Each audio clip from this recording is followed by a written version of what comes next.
Yeah, imagine if that just happened to the new car that you just bought. That would really, really suck. So I'm gonna show you 5 sports cars that you should never buy. And as crazy fast and cheap as the last car on this list is, you will get screwed over.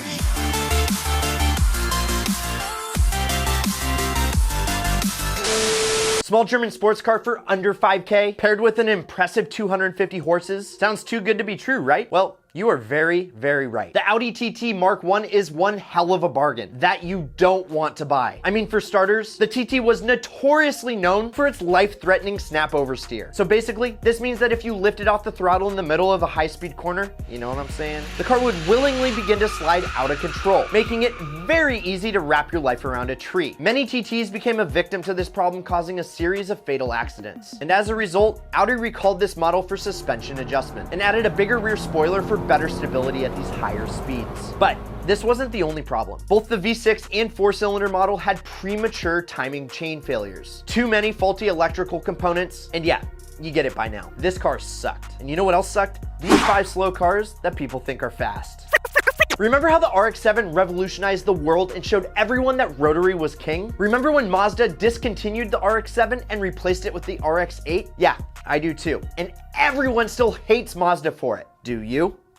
Not only did they take a beautiful looking car and exchange it with something as ugly as a Prius, they also forgot the best part of the motor, the turbos. The Renesas rotary engine from the RX-8 is a much lower build quality than the old 13B and is commonly known for warping issues and its skimpy shrimpy apex seals that don't last for Mazda was forced to extend the powertrain warranty because it was so unreliable. Oh, and before I forget, they've also got some sick metal shooting Takata airbags, along with a laundry list full of other problems. Built between 2005 and 2009, this car was the last of a dying breed. The Pontiac Solstice was definitely a looker, but not so much a goer. Competing against the Mazda Miata, this car did okay. It weighed 2,900 pounds and still felt heavy somehow. It crept to 60 in a whopping 7.2 seconds. And it had more understeer than a Subaru. I mean, it just lacked that final level of refinement that other sports cars of its time had. Not to mention the infamous ignition switch defect that recalled over 1.4 million GM cars. This fault would abruptly cut power to the car or even deactivate the airbags, causing 13 documented deaths. No matter how great the affordable price tag may look, either make sure that this issue has been fixed or just avoid the car at all costs. Now, before we get into the fastest and most deceiving car on this list, I have a question for you. What will drain your bank account and leave you single? The R129 Mercedes SL600. That's what. While this car looks great and goes like a bat out of hell,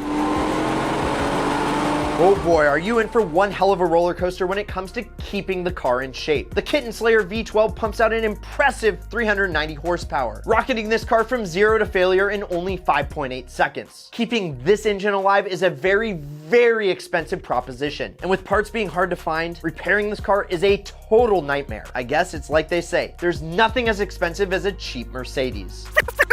Who doesn't love a little V10 power and an M badge?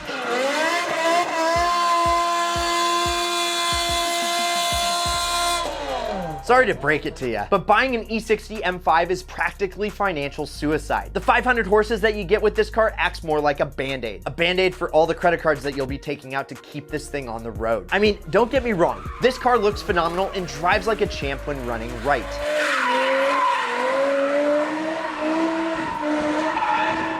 But the rod bearings don't last for the throttle actuators suck, the SMG pump whines like a little until it fails. And the list just goes on and on and on. Instead of buying a bad decision, check out the best sports cars under 10K, or check out what YouTube recommends you watch next. Oh, and if you haven't yet, please subscribe, but either way, you can't lose, and as always, keep living that ideal lifestyle.